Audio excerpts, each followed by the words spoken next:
Welcome to GeoHawks Academy and let's continue our chapter 4 agriculture. Agriculture में हमने types of farming complete कर लिया, cropping patterns, major crops. Now अब हमें complete करना है technological and institution reforms and contribution of agriculture to the national economy, employment and output and impact of globalization. So we will continue it one by one. So first आता है आपका technological and institutional reforms.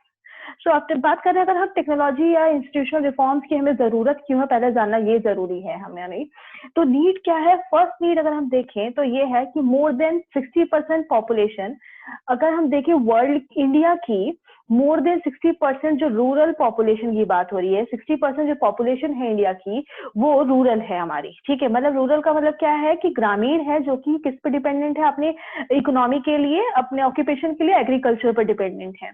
ठीक है, तो इनका ये कह सकते हैं कि 60% जो लाइवलीहुड है वो किस पर डिपेंड कर रहा है? आपके एग्रीकल्चर पर डिपेंड कर रहा है.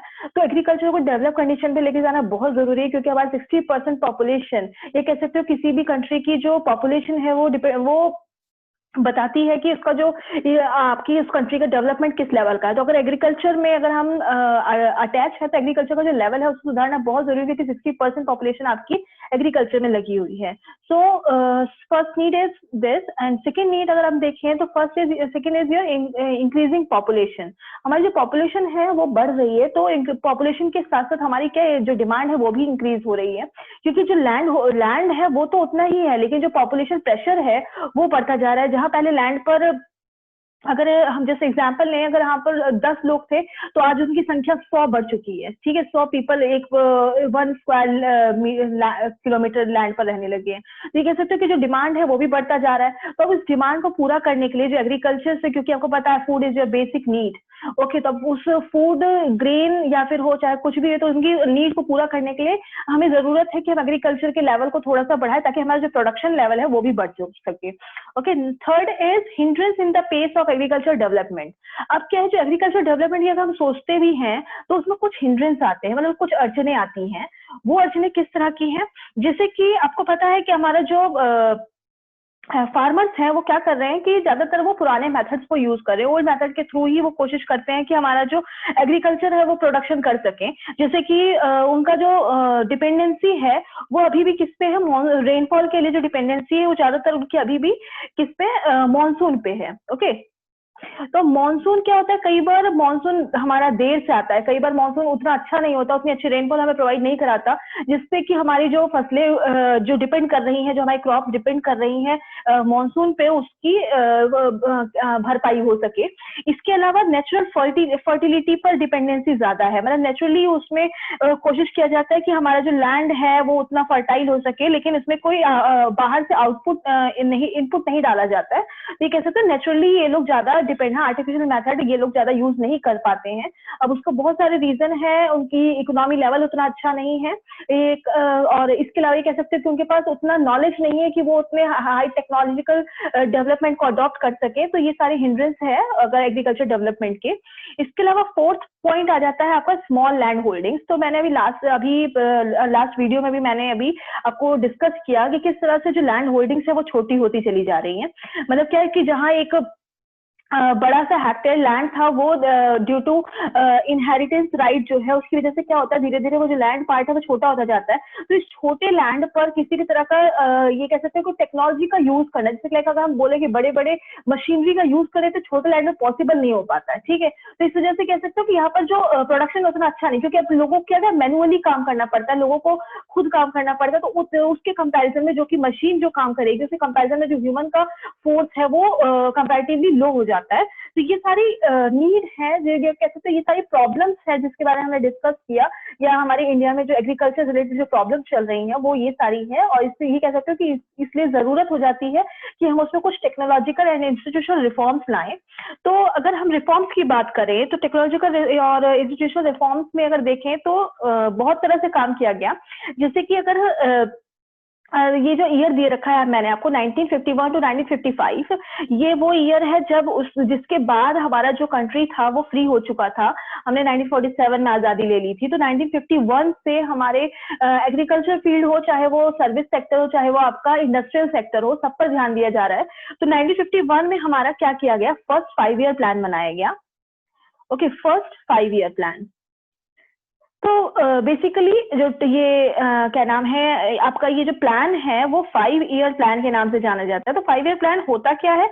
तो इस 5 ईयर प्लान में क्या होता है कि आप तो अपने ईयर के फर्स्ट साल में क्या करते हैं, जस्ट लाइक एग्जांपल लेते हैं 1951 में क्या किया, आपने कुछ प्लान डिसाइड किए कि हमें 5 सालों के बीच में इन चीजों पे हमें काम करना है और उसका डेवलपमेंट लेवल इतने तक पहुंचाना है। मतलब जस्ट लाइक मैंने एग्जाम्पल लिया कि अगर हमारा जो एग्रीकल्चर सेक्टर है वो 0% पर है, तो हमें अपना एग्रीकल्चर सेक्टर जो है वो 5% पर लेकर जाना है। तो इस तरह से हम टारगेट रखते हैं अपने स्टार्टिंग में, और हम 5 सालों बाद उसका क्या करते हैं, जांच करते हैं उस पर कि कितना हमारा ग्रोथ हो चुका है। तो इस तरह से 5 ईयर प्लान बनाए गए। तो ये हर साल हमारा 5 ईयर प्लान हर 5 सालों बाद रिन्यू होता रहता है। तो इस तरह से अभी जो चल रहा है वो 12th 5 ईयर प्लान चल रहा है। पर 12th 5 ईयर प्लान को अबॉलिश कर दिया है प्राइम मिनिस्टर नरेंद्र मोदी ने, जिसके ये जो चला आपका, ये चला आपका 2012 से 2017 तक चला, और 2015 में ही नरेंद्र मोदी जो हमारे प्राइम मिनिस्टर हैं, उन्होंने इसको नीति आयोग से रिप्लेस कर दिया। अब नीति आयोग के अंदर हमारा जितना भी प्लानिंग किया जाता है वो इसके अंडर में किया जाता है। इसका मेन नीति आयोग रखने का मेन रीजन यही है कि थोड़ा सा ग्राउंड लेवल से जुड़ा हुआ है, तो इस वजह से इसका नाम नीति आयोग रखा। तब इसके अंदर में प्लानिंग किया जाता है। तो अगर हम देखें, बात करें फर्स्ट 5 ईयर प्लान में, तो 1951 से 55 में क्या किया गया कि जो भी प्रॉब्लम चल रही थी उनको इस वे में देखा गया। फर्स्ट किया गया कि कलेक्टिवाइजेशन किया गया। ओके, कलेक्टिवाइजेशन का मतलब क्या है? कलेक्टिवाइजेशन का मतलब सिंपल ये है कि इसमें क्या क्या फार्मर्स ने साथ में, फार्मर एक साथ होकर, और साथ में जो उनके मेंबर्स थे या उस फार्म के जो ओनर्स थे, सबने मिलकर उस पर कार्य करना शुरू किया, जिससे कि क्या हो गया कि आपका हाथ, मतलब ये कह सकते हो कि एक से भले दो वाला काम हो गया। एक तरह से क्या हो कि ज्यादा से ज्यादा उस लैंड पर प्रोडक्शन किया जाना थोड़ा पॉसिबल हो सका, क्योंकि एक पर्सन जहां पर इसमें इन्वेस्टमेंट कर रहा था या फिर उसका फोर्स, जो लेबर फोर्स लग रहा था इसमें, अब कहाँ पर अगर हमने इसके जगह 10 लोग काम करने लगे इस लैंड पर, तो ऑब्वियसली जो हमारा प्रोडक्शन है उसमें थोड़ा चेंजेस तो आएगा ही। इसके बाद कलेक्टिवाइजेशन के साथ हमारा दूसरा ध्यान दिया गया कंसोलिडेशन पे, consolidation of land holding. Consolidation of land holding से मैंने बताया कि जो लैंड थे उसमें जो होल्डिंग्स थे वो स्मॉल होल्डिंग्स थे। मतलब क्या है कि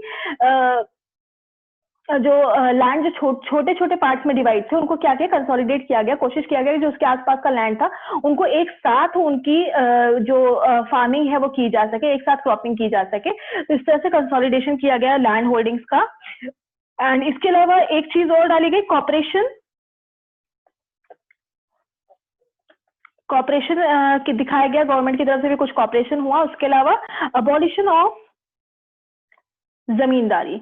अबॉलिशन ऑफ जमींदारी मतलब क्या, जमींदारी वाली प्रथा को हटा दिया गया, जिसमें कि अब क्या फार्मर आजाद है अपने लैंड पर किसी भी तरह का एग्रीकल्चर करने के लिए। वो किसी तरह से बाध्य नहीं है, क्योंकि जमींदारी के अंदर क्या था कि जो जमींदार चाहता था उसको प्रोडक्शन करवाना, वो प्रोडक्शन करवाता था। लेकिन अब ये हटाकर इससे क्या कर देगा, फार्मर थोड़ा फ्री हो गया कि वो अपने अकॉर्डिंग उस फार्म को अपने हिसाब से कल्टिवेट कर सके। तो इस तरह से 1951 से 55 में इस तरह से 5 ईयर प्लान पर, एक्टिव 5 ईयर प्लान पर एग्रीकल्चर को लेकर डिस्कशन किया गया, या इससे कुछ रिफॉर्म्स किए गए, इंस्टीट्यूशनल रिफॉर्म्स किए गए। बट अब कुछ प्रॉब्लम सामने आए। इसका सबसे बड़ा प्रॉब्लम ये आया कि जो लॉ बनाया गया लैंड रिफॉर्म से रिलेटेड, वो इनेक्ट तो कर दिया गया। इधर बहुत सारे लॉ बनाए गए जो कि लैंड रिफॉर्म से रिलेटेड था एक्ट, लेकिन उसमें प्रॉब्लम ये आई कि उसका इम्प्लीमेंटेशन जो था उस लेवल तक नहीं हो पाया। ओके, मतलब ये कह सकते हो कि जो ग्राउंड लेवल तक ये जितना भी रिफॉर्म था वो पहुंच ही नहीं पाया। तो जो रिफॉर्म था वो तो वहीं का वहीं रह गया और किसी भी तरह का इम्प्लीमेंटेशन नहीं हो पाया। एक तरह से कह सकते हो कि ल्यूकवार्म रहा इस तरह का। तो अब आता है 1960 में, 1970s में अगेन कुछ चेंजेस लाए गए, जिस 1960s से 70s के बीच में क्या किया गया, आपका सबसे इम्पोर्टेंट चीज इंट्रोड्यूस की गई, जिसमें था green revolution. Okay, green revolution basically एक ऐसा क्या नाम है, रेवोल्यूशन था जिसके थ्रू क्या किया गया, आपके जो कुछ टेक्नोलॉजीज के पैकेजेस लाए गए। अब उस टेक्नोलॉजी के पैकेज में क्या इंक्लूड था, आपका इरिगेशन मेथड इंक्लूड था। इरिगेशन मेथड को थोड़ा सा डेवलप किया गया कैनाल्स के थ्रू। ओके, इरिगेशन मेथड को चेंज किया गया। इसके अलावा आपके HYV सीड्स इंट्रोड्यूस किए गए। एचआरवी सीड्स के जो मेन स्पेशलिटी है, जैसे कि मैंने एग्जांपल पहले भी दिया था कि अगर कोई फसल है, या अगर हम राइस का एग्जांपल ले, राइस का इसमें सबसे ज्यादा जो एग्जांपल सामने आया है कि राइस, अगर मान लीजिए किसी राइस को पूरा ग्रो करने में, मतलब उसके शोन से लेकर हार्वेस्टिंग तक का जो टोटल टाइमिंग है वो अगर 120 दिन है, तो इसका जो टाइमिंग है एचआरवी सीड्स की वजह से वो टाइमिंग घट के 90 डेज हो जाता है। तो इसकी वजह से क्या फायदा हुआ कि वही फसल हमारी थोड़ा जल्दी तैयार हो जाती है और जो हमारी ग्रोइंग पॉपुलेशन है उसकी नीड को हम फुलफिल कर सकते हैं। इसके अलावा एचआरवी सीड्स के अलावा फर्टिलाइजर्स को यूज किया गया, केमिकल फर्टिलाइजर्स इंट्रोड्यूस किए गए बहुत सारे, जिससे कि फसल अच्छी और बहुत स्पीड में बढ़ सके। इसके अलावा मॉडर्न मशीनरीज को इंट्रोड्यूस करवाया गया। ओके ओके, मॉडर्न मशीनरीज को इंट्रोड्यूस कराया गया। ओके ये सारी चीजें थी। इसके अलावा 1960 एंड 70s में ग्रीन रेवोल्यूशन के साथ व्हाइट रेवोल्यूशन भी सामने आया। व्हाइट रेवोल्यूशन क्या था हमारा, बेसिकली वो रिलेट करता था हमारे मिल्क से, मतलब मिल्क का प्रोडक्शन भी बढ़ाया जाए, क्योंकि आपको पता है एग्रीकल्चर के अंदर ही हमारा डोमेस्टिकेशन भी आता है, तो मिल्क का प्रोडक्शन बढ़ाने के लिए भी व्हाइट रेवोल्यूशन किया गया। इसमें भी अलग अलग ब्रीड्स टाइप, मतलब ब्रीड के जो एनिमल्स थे, सॉरी आपके जो काव थे या बफेलोस थे, उनको लाया गया या उनके खाने पीने के विशेष ध्यान दिया गया। तो इस तरह से white revolution, green revolution introduce किया गया 1960s एंड 1970s में। अब इसमें अगेन प्रॉब्लम ये आई, इसका भी कुछ प्रॉब्लम थी। ओके फर्स्ट वाले मैंने बताया इम्प्लीमेंटेशन नहीं हो पाया, इम्प्लीमेंटेशन प्रॉब्लम्स आई। नेक्स्ट वाले में सेम अगेन दोबारा प्रॉब्लम क्या आई, concentrated only few areas.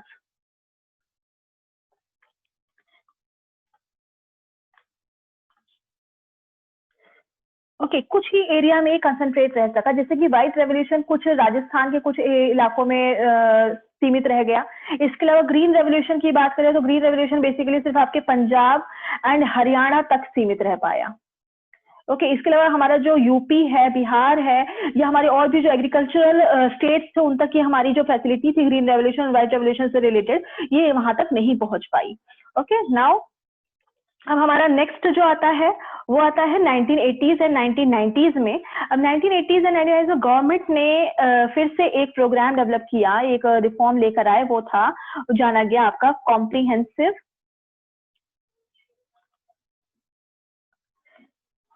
Land development programme. Okay तो इसके अंदर में क्या किया, कॉम्प्रिहेंसिव लैंड डेवलपमेंट प्रोग्राम के अंडर में इसे दोनों तरफ से ध्यान दिया गया, इंस्टीट्यूशनल भी ध्यान दिया गया, इंस्टीट्यूशनल रिफॉर्म्स की तरफ भी ध्यान दिया गया एंड टेक्निकल रिफॉर्म्स की तरफ भी ध्यान दिया गया, जिसमें उन्होंने क्या क्या प्रोविजन रखे। प्रोविजन आपके सामने ये आए, अगर इसको हम नंबर वाइज देखें तो फर्स्ट प्रोविजन दिया क्रॉप इंश्योरेंस।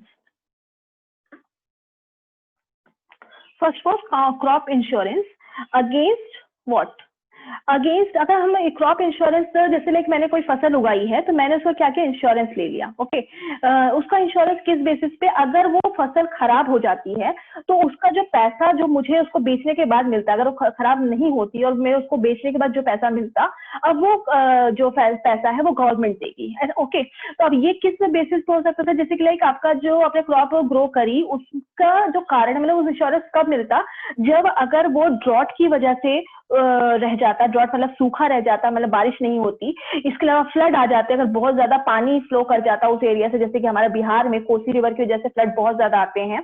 तो इसके अलावा साइक्लोन्स की वजह से जब पानी बहुत ज्यादा एक प्लेस पे गिर जाता है तो फसलें खराब हो जाती हैं। इसके अलावा कहीं आग लग जाती है या फिर किसी डिजीज की वजह से उस फसल में कीटाणु पड़ जाता है, वो खराब हो जाता है। तो इस तरह से जो ये सब जो कारण थे उनके बेसिस पर किसी पर्सन को क्रॉप इंश्योरेंस मिल जाता था, तो उससे क्या उनको जो इकोनॉमिक प्रॉब्लम हो जाती थी वो नहीं होती। इसके अलावा नेक्स्ट आ जाता है एस्टैब्लिशमेंट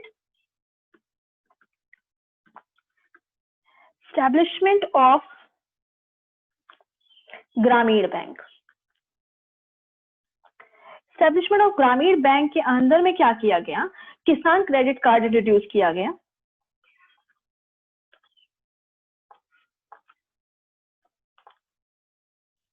ओके जिसको कि KCC भी बोला जाता है। ये एक तरह से लोन फैसिलिटी है, जैसे मान लीजिए अगर किसी पर्सन के पास लैंड तो बहुत बड़ा है ओके, लेकिन उसके पास उतने पैसे नहीं है कि वो उसको ग्रो कर सके, तो क्या करता है कि वो किसी ग्रामीण बैंक से क्या करता है, वो कुछ पैसे लोन ले लेता है। अब चाहे वो अपनी खाद फसलों के लिए ले, या फिर वो बीज के लिए ले, या फिर इरिगेशन के लिए जो भी इलेक्ट्रिसिटी लग रही है, या फिर पानी जो लग रहा है, या शोन करने के लिए जो उसके जो भी चीजें लग रही है, उसको क्या करता है, वो उन्हीं पैसों से भरपाई कर देता है, जो वो लोन अपने किसान क्रेडिट कार्ड से ग्रामीण बैंक से लेता है। ओके, सो ये एक मेथड दिया गया। इसके अलावा थर्ड मेथड और था इसमें, जिसमें कि उन्होंने बनाया कोऑपरेटिव सोसाइटी बिल्ड की।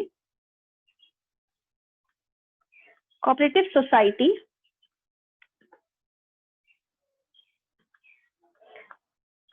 cooperative societies and accident insurance scheme।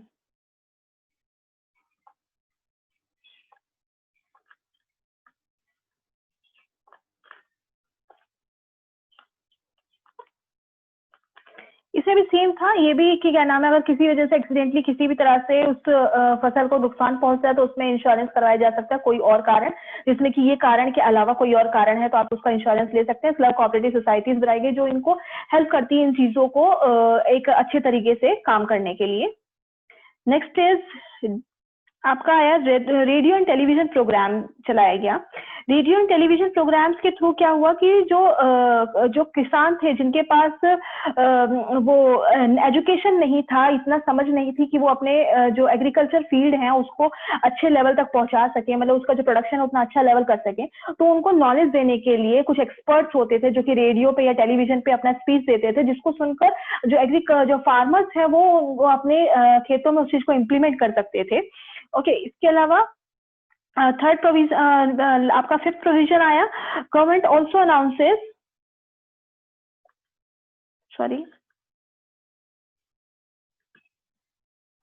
Government also announces minimum support price for important crops. अब जैसे कि कुछ ऐसे क्रॉप्स हैं जो कि गवर्नमेंट को, जैसे हम कुछ ऐसी फसलें जिनको कि हम गवर्नमेंट को देते हैं, वो सारा उसका यूज आप खुद नहीं करते। जैसे कि आपका हो गया शुगर केन हो गया, शुगर केन का खपत कोई एक पर्सन नहीं कर सकता, उसको हम जो ग्रो करते हैं बेसिकली हमारी गवर्नमेंट को देने के लिए होता है। इसके अलावा हम राइस जो ग्रो करते हैं और आपका जो वीट ग्रो करते हैं, तो ये सारे ऐसे क्रॉप्स हैं जो कि हम गवर्नमेंट को दे सकते हैं। तो इसके लिए जो गवर्नमेंट है उसने क्या किया, मिनिमम सपोर्ट प्राइस दिया कुछ क्रॉप्स के लिए, जिससे कि उनको क्या नाम है कुछ पैसों की हेल्प मिल जाती थी फार्मर्स को। तो ये सारे थे प्रोविजन जो 1980s है और 1990s में इंट्रोड्यूस किए गए। ओके, अब ये सारी चीजें थी। अब आते हैं कि हमारा मेन प्रॉब्लम अब आती है contribution of agriculture to the national economy, employment and output. तो आई थिंक जो पहले वाला था उस चीज समझ आ चुका है। अब आ जाते हैं कि क्या कंट्रीब्यूशन है एग्रीकल्चर का, जो अभी तक मैंने पूरा डिस्कस किया आपको कि जो जरूरतें हैं और किस तरह से जो हमारा गवर्नमेंट है उस पर काम किया। ओके, तो टाइम पे जो भी काम किया है तो उसका कुछ इम्पैक्ट हमारी चीजों पर दिखता ही है। ओके, तो अब इम्पैक्ट देखते हैं कैसे आया एग्रीकल्चर का इकोनॉमी में, क्या है नेशनल इकोनॉमी को बनाने में, और उसके अलावा एम्प्लॉयमेंट कितना प्रोवाइड करा रहा है और आउटपुट क्या निकल के आ रहा है। तो ये है आपका एक सिंपल मैंने एक पिक्चर शो कर रही हूँ जिसमें कि आपको दिखा रहा है जीडीपी। ओके, जीडीपी शो कर रहा है सेक्टर कंट्रीब्यूशन टू जीडीपी। तो सेक्टर में आपका 3 सेक्टर है, first is your agriculture, second is your industry and third is your service. Agriculture is your first primary activity, जैसे मैंने बताया, industry is your secondary activity and service is your tertiary activity. Okay, तो agriculture के basis पे देखें तो हमारा 1950 में एग्रीकल्चर का जो कंट्रीब्यूशन था वो अच्छा था इन कंपैरिजन टू आपके इंडस्ट्रीज एंड सर्विस सेक्टर के। ठीक है, तो मतलब क्या है 50% से अबव आप देख सकते हैं हमारा जो इंडस्ट्री एग्रीकल्चर सेक्टर था वो था। लेकिन अब क्या हुआ, एग्रीकल्चर सेक्टर में देख रहे हैं आप डिक्लाइनिंग ट्रेंड देख रहे हैं। ओके, आपका क्या दिख रहा है, डिक्लाइनिंग ट्रेंड देख सकते हैं आप इसमें।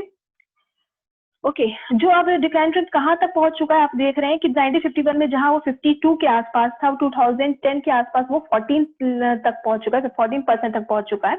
ओके, अब इसके अलावा अगर हम देखें हमारी, तो अभी ये देख सकते हैं कि इससे हमारी नेशनल इकोनॉमी ऑब्वियसली अफेक्टेड तो होगी। हमारी नेशनल इकोनॉमी का जो एग्रीकल्चर कॉन्ट्रीब्यूशन है वो बहुत ज्यादा लो हो चुका है कंपैरेटिवली। ओके, अब इसके अलावा देखते हैं कि अब इनिशिएशंस जो गवर्नमेंट ने लिए, इसको देखते हुए कुछ इनिशिएशंस लिए गवर्नमेंट ने।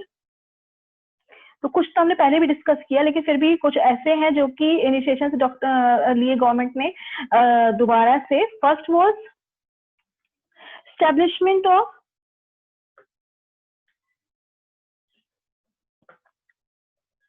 Establishment of Indian council of agriculture research. Okay, इसका एस्टेब्लिशमेंट किया जो कि हुआ 1929 में इसे बिल्ड किया, जो कि क्या करता था, स्पेशली एग्रीकल्चर से रिलेटेड जो भी डिसीजन होते थे वो आपका इसके थ्रू लिया जाता था। तो इससे क्या हुआ, एक अलग से एक आपका जब हम कोई रिसर्च एरिया बना देते हैं या अलग से हम किसी एक संस्था बना देते हैं तो क्या होता है, उस पर्टिकुलर फील्ड पे काम अच्छा चलता है क्योंकि आप उस पर क्या मॉनिटर किया जा रहा है लगातार उस चीज को। इसके अलावा सेकेंड हम देख सकते हैं कि एग्रीकल्चर यूनिवर्सिटीज बनाई गई, एग्रीकल्चर यूनिवर्सिटीज, ताकि हम लोगों को जो कि लाइक अगर हम फार्मर्स के जो बच्चे हैं उन्हें हम इन यूनिवर्सिटीज में एजुकेट कर सकते हैं ताकि वो अच्छे लेवल तक की जो फार्मिंग है वो कर सके। तो इस तरह से एग्रीकल्चर यूनिवर्सिटीज बनाई गई ताकि इसको ग्लोबल लेवल तक इसकी अंडरस्टैंडिंग जो या कह सकते हो हाईटेक जितनी भी टेक्नोलॉजीज है उसको इंट्रोड्यूस कराया जा सके लोगों को। इसके अलावा वेटरनरी सर्विस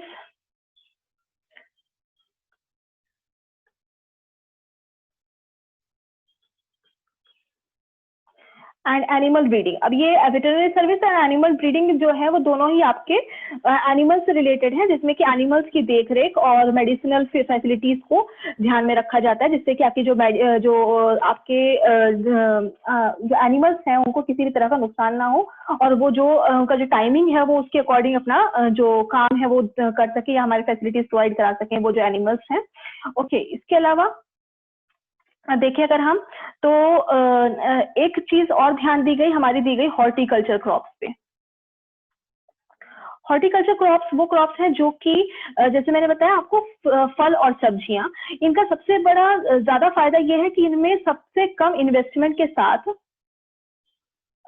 और ज्यादा से ज्यादा प्रॉफिट कमाया जा सकता है। तो ये हॉर्टिकल्चर डेवलपमेंट का इसको बढ़ावा देने के लिए गवर्नमेंट ने काफी हेल्प किया। इसके अलावा R&D मतलब रिसर्च एंड डेवलपमेंट,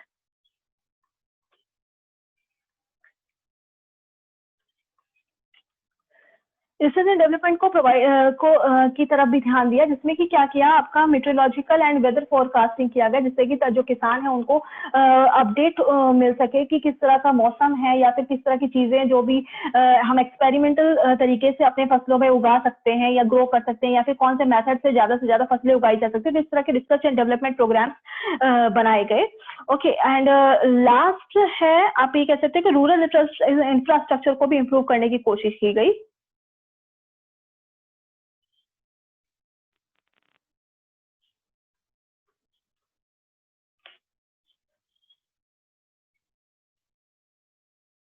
जिससे कि मशीनरीज बेसिकली आपकी आती हैं।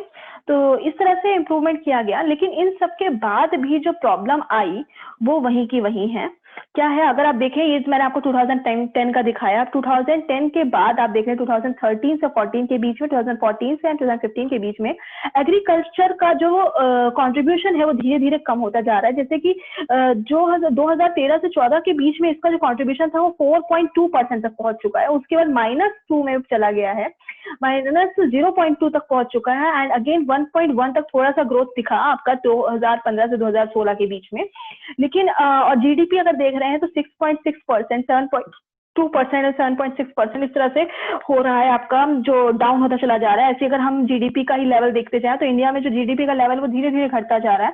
2017 से 18 के बीच में देखें तो जीडीपी आपका 7% था। ओके, 7.6% आपका 16 तक था, लेकिन 17 से 18 के बीच में 7% हो चुका है। फिर 2018 से लेके 2019 के बीच में जो जीडीपी का लेवल है वो 6.1% घट चुका है। ओके, इसके बाद दोबारा अगर हम देखें तो 19 से 20 के बीच में ये अगेन 4% तक आ चुका है, ऑलमोस्ट 4% तक पहुंच चुका है। एंड 2020 से लेकर अगर 21 तक का हम अंदाजा लगाएं या थोड़ा बहुत जो अभी रिपोर्ट आ चुकी है उसके अकॉर्डिंग ये -3% तक पहुंच चुका है। तो आप ये देख रहे हैं कि धीरे धीरे जितना भी जीडीपी है वो धीरे डिक्लाइनिंग के उस पर चल रहा है। तो उसके बहुत सारे रीजंस हैं, लेकिन उसमें से एक रीजन ये भी है हमारा एग्रीकल्चर, जो भी एग्रीकल्चर का जो भी डेवलपमेंट है उस लेवल तक का नहीं हो पा रहा है। ओके, तो अब आ जाते हैं प्रॉब्लम कहाँ पर आती है। ओके, नाउ प्रॉब्लम ये है, इन सब का रीजन एक जो सामने आया है उसका सबसे बड़ा कारण है, first is your subsidy on fertilisers. Okay, subsidy on fertilisers in comparison to other countries India में बहुत कम है। ओके, सब्सिडी कम मिलती है, मतलब क्या है, छूट कम मिलती है फर्टिलाइजर्स पे। अब जिसकी वजह से अब जब फर्टिलाइजर्स से छूट कम मिलेगी तो जो हमारे फार्मर्स हैं वो इतने कैपेबल नहीं है कि उतनी हाई जो अमाउंट की जो फर्टिलाइजर्स है उसको खरीद सकें। तो फाइनली क्या है, सब्सिडी जब फर्टिलाइजर्स पे जब सब्सिडी कम मिल रही है तो क्या होगा, उसका यूज जो है वो क्या होगा, धीरे धीरे डिक्रीज हो जाएगा, मतलब हम फर्टिलाइजर्स का यूज कम से कम करेंगे। अब अगर फर्टिलाइजर्स का यूज कम हो गया, ओके, फर्टिलाइजर्स हमारा यूज कम हो गया, एंड साथ में हमने एक चीज और देखी कि increase in the cost of production. क्योंकि क्या हुआ कि जब फर्टिलाइजर्स महंगे हो गए तो जब हम जो भी हम चीज प्रोड्यूस कर रहे हैं तो उसका कॉस्ट तो ऑटोमेटिकली हमारा इंक्रीज हो जाएगा। ओके, तो हमारे जो प्रोडक्शन है वो इंक्रीज हो गया। अब इसकी वजह से क्योंकि फार्मर्स के पास इतने पैसे नहीं है कि वो उसका इन्वेस्ट कर सके, तो उसकी वजह से क्या हुआ कि लोगों ने, जो फार्मर्स थे, उन्होंने क्या किया, अपना पैसा विड्रॉ करना शुरू कर दिया from agriculture. Okay, farmers are withdrawing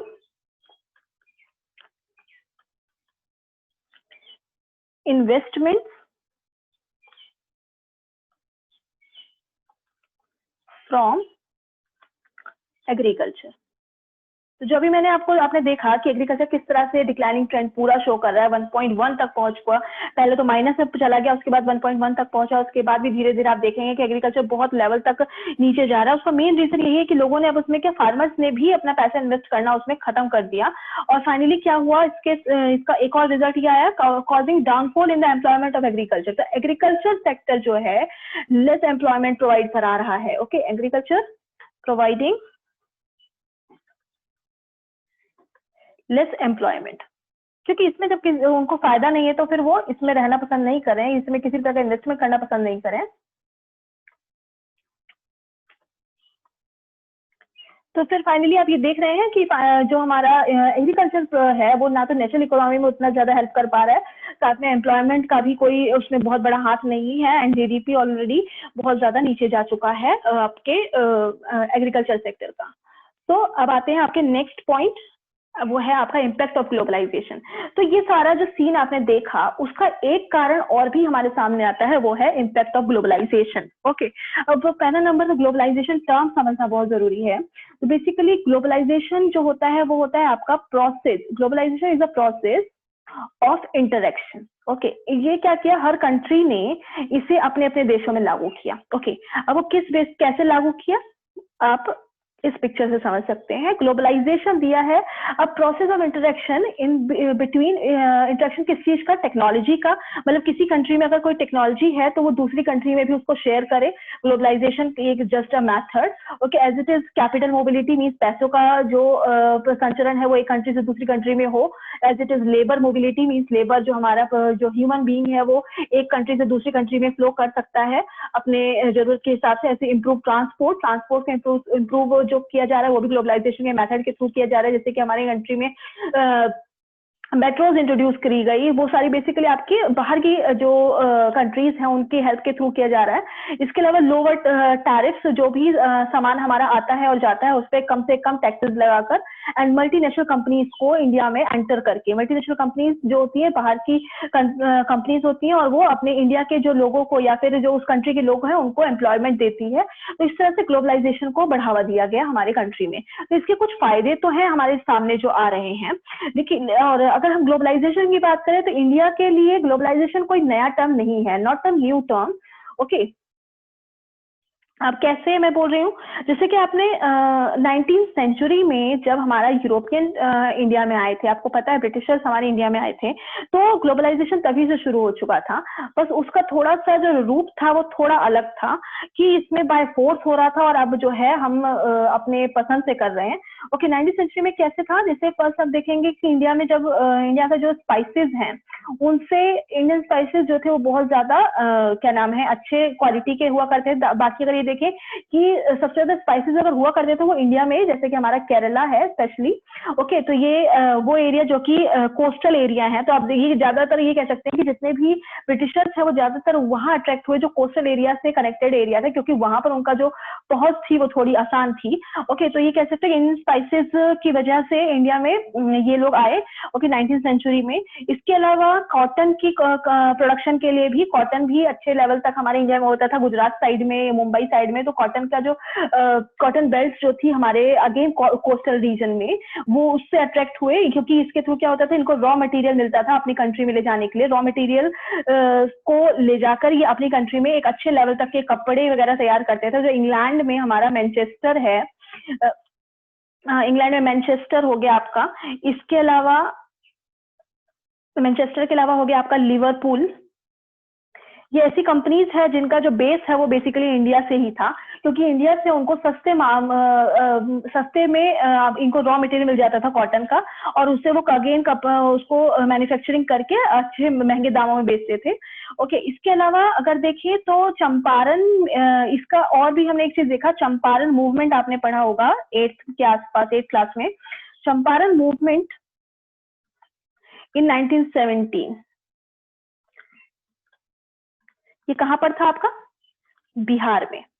okay, Champaran movement Bihar में लड़ा गया। बेसिकली ये क्यों लड़ा गया? क्योंकि इस समय क्या था, ब्रिटिशर्स उन्हें फोर्स करते थे, force to grow indigo. Okay, indigo जो अगेन कपड़ों के प्रोडक्शन के लिए ही काम आता था, तो इंडिगो के प्रोडक्शन के लिए फोर्स करते थे और ज्यादा से ज्यादा कहते थे कि इसको ग्रो करो ताकि उनका फायदा हो सके। इस तरह से रॉ मटेरियल अगेन इंडिया से ले जाकर अपने कंट्री में उसको बिल्ड करना अच्छे बड़े पैमाने पर। तो क्या होता था, इससे इनको जो फार्मर्स उनको ये प्रॉब्लम हो गई कि वो अब अपने सर्वाइवल के लिए जो क्रॉप ग्रो कर सकते थे, मतलब जो ग्रेन्स ग्रो कर सकते थे, they were not able to grow these grain. Okay,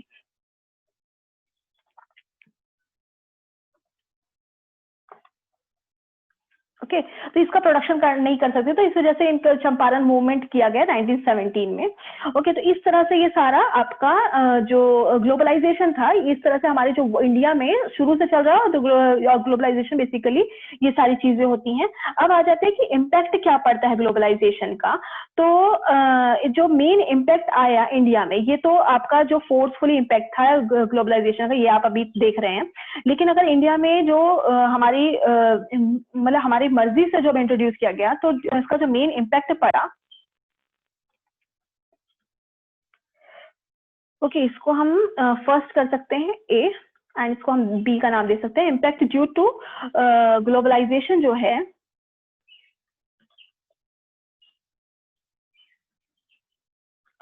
तो इसका सबसे ज्यादा इम्पैक्ट पड़ा हमारा आफ्टर 1990। इंडिया में सबसे ज्यादा 1990 के बाद हमारे जो फार्मर्स थे उनको नए चैलेंजेस सामने आए।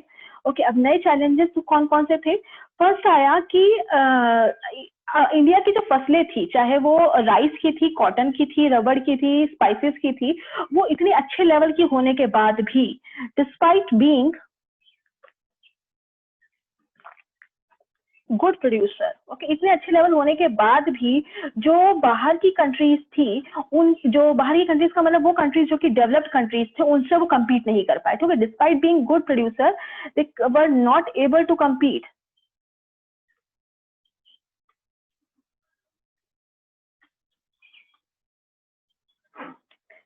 with developed countries।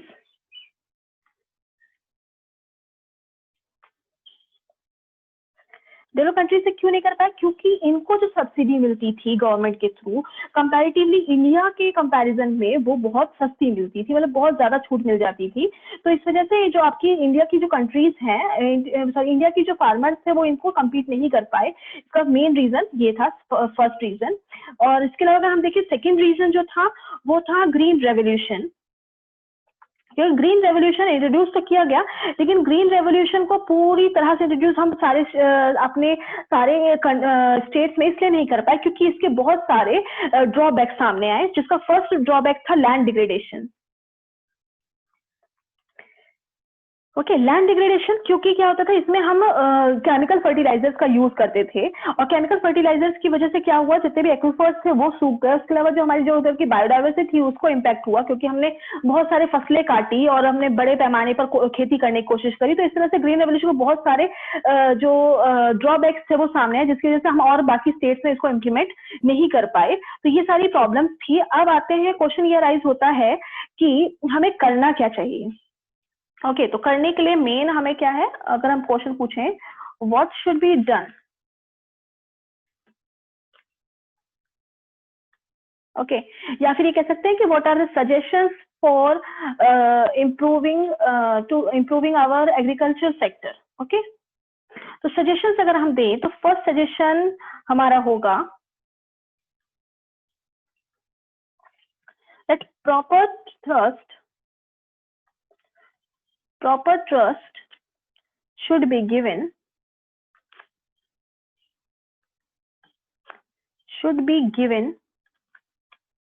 to improvement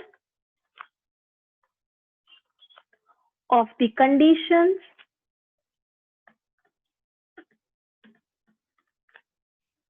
of marginal and small farmers, ताकि उनको इतना ट्रस्ट दिया जा सके कि वो अपनी जो पैदावार है उसको अच्छे लेवल तक कर सके, ढंग से इन्वेस्टमेंट करके उसका ढंग से प्रोडक्शन किया जा सके। ओके नेक्स्ट किया जा सकता है ऑर्गेनिक फार्मिंग के थ्रू, जो हमारा HYV सीड्स या फिर जो ग्रीन रेवोल्यूशन के जो ड्रॉबैक्स आए उसको हटाने के लिए हम ऑर्गेनिक फार्मिंग यूज कर सकते हैं। ऑर्गेनिक फार्मिंग बेसिकली आपके किसी भी तरह के केमिकल फर्टिलाइजर्स को यूज नहीं करता है और साथ में कि एनवायरमेंटल की दृष्टि से एनवायरमेंटल लॉस बहुत कम करता है। मींस इसके फायदे क्या है, no chemical fertilisers, okay no chemical fertilisers and next is no environmental loss.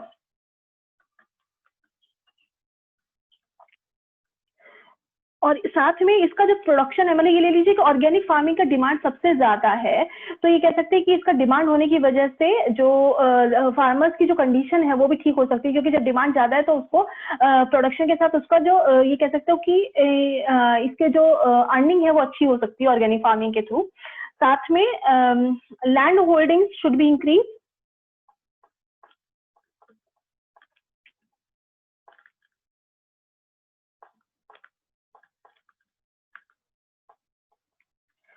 अभी रिसेंटली एक डेटा है 2011 का, तो 2011 में अगर हम देखें तो इंडिया की जो रूरल पॉपुलेशन है, ओके रूरल पॉपुलेशन जो है इंडिया की वो है 833 मिलियन, 833 मिलियन पीपल 2011 तक रूरल पॉपुलेशन के अंडर में थे।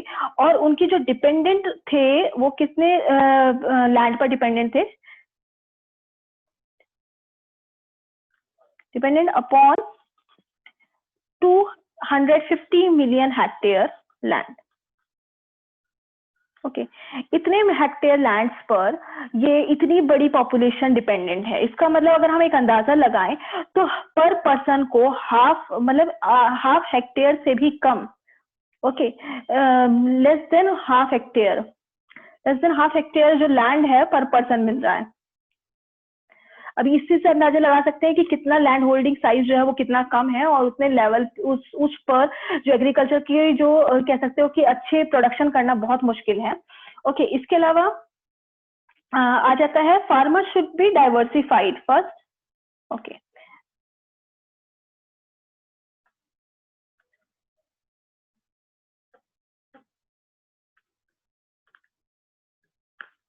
फार्मर शुड बी डाइवर्सिफाई क्यों बोला जा रहा है, मतलब क्या है कि उनको अपने जो क्रॉपिंग पैटर्न है उसको थोड़ा सा चेंज करना चाहिए। जैसे कि अगर हम सीरियल्स की बात करें, सीरियल्स के कंपैरिजन में जो कुछ ऐसी और भी फसलें, जैसे मैंने बताया हॉर्टिकल्चर जो क्रॉप्स हैं कंपैरेटिवली जो सीरियल्स हैं उसके कंपैरिजन में जो उसमें जो फायदा मिलता है वो या कह सकते हैं उसकी जो अर्निंग है वो बहुत ज्यादा होती है। साथ में इनका जो इसमें जो यूज है, चाहे वो आपका इलेक्ट्रिसिटी का यूज ले लो या फिर इरिगेशन में जो भी वाटर का यूज हो रहा है वो उस कंपैरेटिवली कम होता है। तो समझ लीजिए कि इससे सबसे ये फायदा है रिड्यूस एनवायरमेंटल डिग्रेडेशन। तो डाइवर्सिफाई फर्स्ट इसमें मैंने बताया डाइवर्सिफाई किस बेस पर करना चाहिए, क्रॉपिंग पैटर्न चेंज करना चाहिए।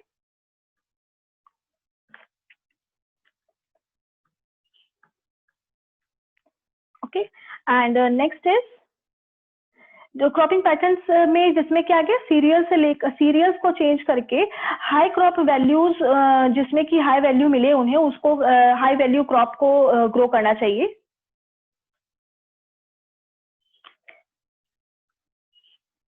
हाई वैल्यू क्रॉप एंड इसके अलावा जिसके थ्रू क्या होगा इनकी इनकम इंक्रीज होगी,